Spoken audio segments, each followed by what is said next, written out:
Shalom Bapak Ibu, Saudara-saudari, sahabat-sahabat Karam Dunia yang terkasih dimanapun Anda berada. Saya mengucapkan selamat merayakan Hari Pentakosta untuk kita sekalian.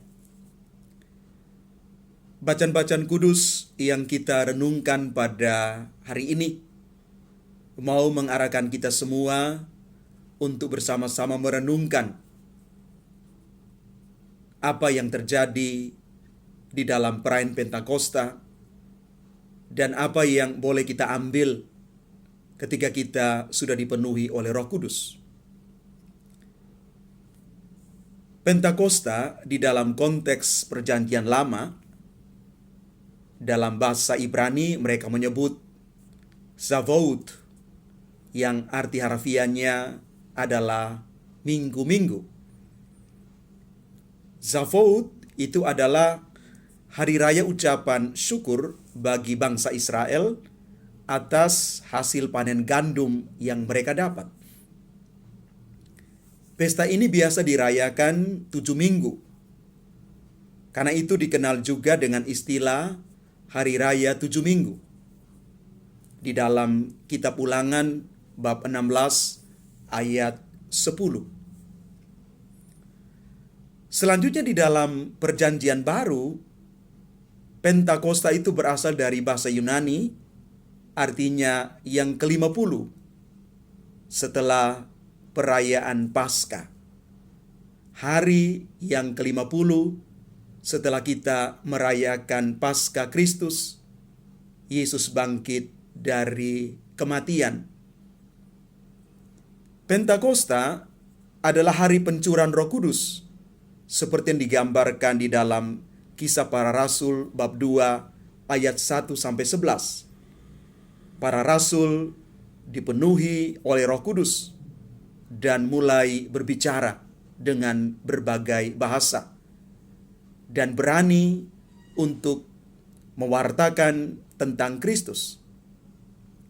Pentakosta juga kita kenal sebagai hari lahirnya gereja. Bapak, Ibu, Saudara, dan Saudari umat Tuhan yang terkasih, pencurahan Roh Kudus itu menggenapi janji Yesus tentang Roh Kudus. Yesus mengatakan, Roh itu akan diam di dalam kamu. Yesus mengembusi murid-muridnya dan berkata, terimalah Roh Kudus. Di dalam Injil Yohanes bab 20 ayat 22. Apa ciri-ciri atau tanda kalau orang sudah dipenuhi oleh Roh Kudus? Yang pertama, dia akan taat kepada Roh Kudus. Dia tidak akan goyah bila berhadapan dengan apapun dalam hidup, karena dia dikuasai oleh kehendak Allah sendiri. Roh Kudus yang adalah pribadi ketiga dari Allah Tritunggal. Yang kedua, orang yang sudah dipenuhi Roh Kudus akan mengalami kekudusan di dalam hidup. Dia mengalami hidup baru. Ada transformasi di dalam hidupnya. Ada perubahan di dalam pola pikir, pola rasa, dan tindakan dia.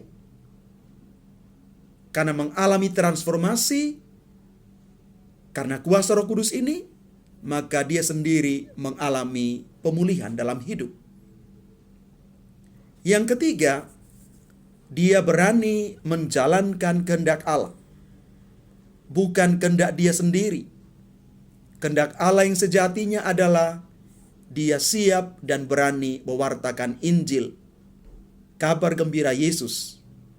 Dan dia siap hidup dipimpin oleh firman Tuhan. Dan yang terakhir, orang yang hidup di dalam kuasa Roh Kudus, dia akan menghasilkan buah-buah roh. Di dalam Injil Matius bab 7 ayat 20 dikatakan, dari buahnya lah kamu akan mengenal mereka. Dari pohon yang baik akan menghasilkan buah yang baik. Bapak, Ibu, Saudara, dan Saudari yang terkasih, buah-buah roh kita kenal dalam 7 karunia Roh Kudus, seperti yang ditulis dalam Yesaya bab 11 ayat 2-3, yakni kebijaksanaan atau hikmat, pengertian, nasihat, keperkasaan, kesalehan, pengenalan akan Tuhan, dan takut akan Tuhan.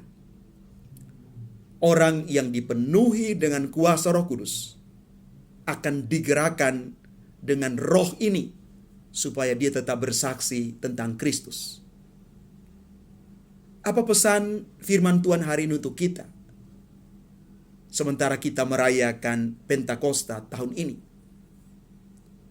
Yang pertama, pencurahan Roh Kudus atas para rasul yang kita renungkan dan kita baca di dalam Kisah Para Rasul bab 2 ayat 1-11 memberikan kekuatan luar biasa kepada para murid, para rasul Yesus. Mereka penuh dengan Roh Kudus dan mereka mulai berbicara dengan berbagai bahasa. Semoga kita juga belajar dengan kuasa Roh Kudus yang sama, berbicara dengan bahasa kasih. Bahasa kasih yang mampu dimengerti oleh siapa saja di bumi ini. Yang kedua, semoga kita dengan perayaan Pentakosta ini semakin bernyala-nyala dalam hidup beriman untuk melayani Tuhan di dalam sesama.